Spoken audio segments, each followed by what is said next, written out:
I'm gonna do Dollar Tree today. I'll take this one and I'll take this one.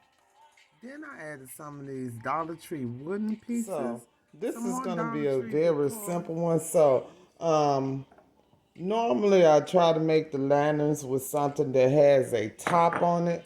Since this does not have a top, I am going to actually spray paint all the way down to this bend, and it'll simulate a top. And then I'm also gonna spray paint a little bit on the bottom. So I'm gonna use the design, and I'm gonna spray paint from this first line right here all the way down. So I'm gonna tape the whole middle portion from this crook in the neck all the way down to my point at the bottom. I'm gonna tape it. Then I'm gonna spray paint it upside down. Okay, so I'm gonna put it down when I spray paint. That way I won't get no spray paint. If I spray paint it up, I might get spray paint on the inside and then to cover the clear spot that I want showing. So I'm going to spray paint it upside down after I tape it off. So I know you don't want to go outside and spray paint it with me, so I'm just showing you how I'm going to spray paint. I'm going to tape it off, then spray paint it upside down.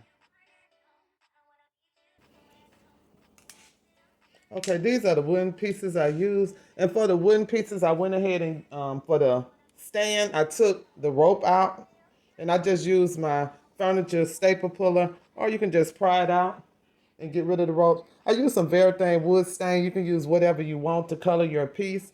I just found that it looked better. And for this piece, I only put it on the top. I didn't put it on the bark portion.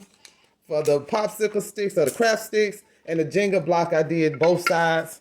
And to get the shine on it, I did not use the regular spray paint gloss.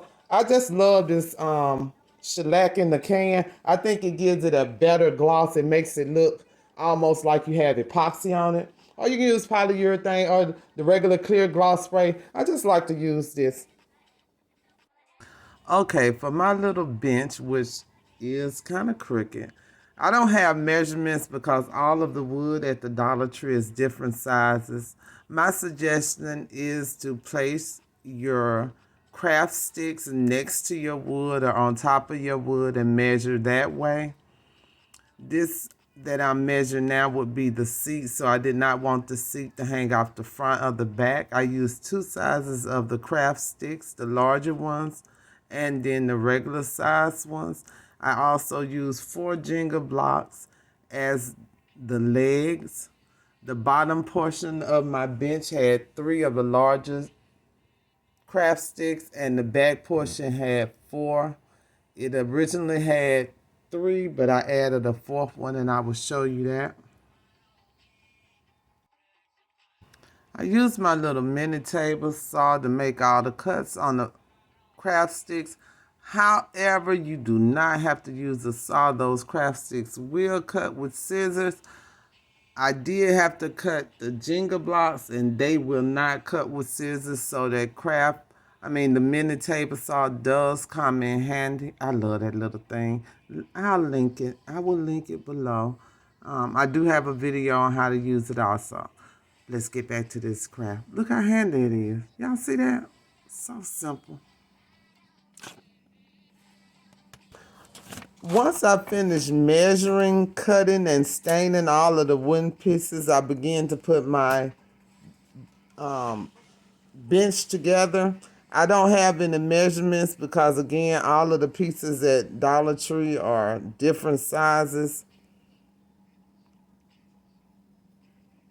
I just use my eye to try to get them as straight as possible, along with a carpenter square and another straight edge. Again, the Dollar Tree has 2 sizes of crafting sticks.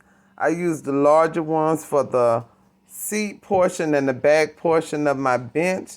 I use the smaller crafting sticks as the support brackets, and I use the Jenga blocks cut down to size as the legs.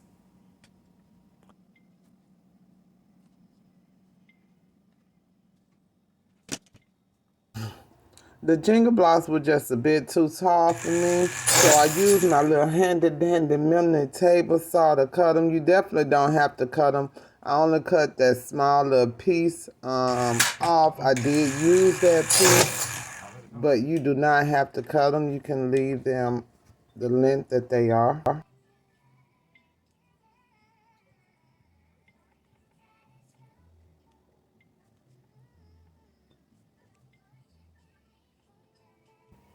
The pieces that I cut off the Jenga blocks will be used as bracing blocks on the back for the bench.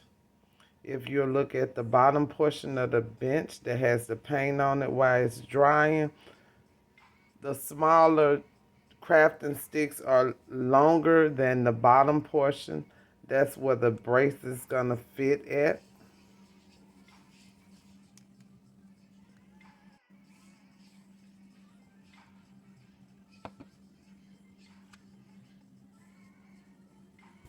I did use a bit of hot glue for this portion because I needed the immediate hold in order for it to stick together while the wood glue dries.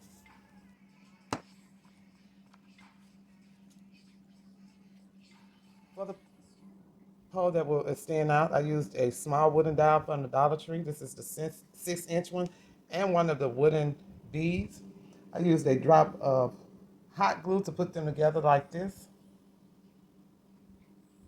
Then I spray painted them the color I wanted and then attached them to the side of the lamp. I did use my mini table saw to make this dial the length that I want. I cut it at a 10-degree angle. However, you can cut these dials with a pair of scissors also. So I just used the hot glue and put it on there.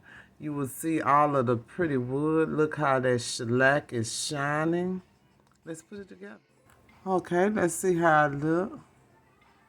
The shellac looks really good on the wood. You see how shiny it is. However, this is sort of plain, so I'm going to go ahead and I'm going to add some fairy lights to our lantern. I do have that ribbon tied around the top.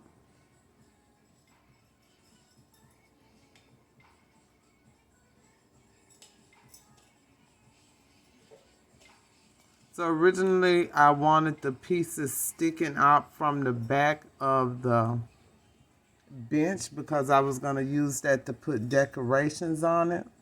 However, it still looked really, really plain to me, so I went ahead and did some other things. Okay, so I decided to turn the bench into a memorial bench. I actually added my parents' name and their dates of birth and dates of death on there. I got that little chalkboard-like thing from the Dollar Tree also. On the back of the bench, I decided to add another crafting stick, and I actually colored it red to match the rest of the decor. Then I put it together. I hope you all like it. Thank you for watching. Please subscribe if you haven't already. Now let's get to the final product.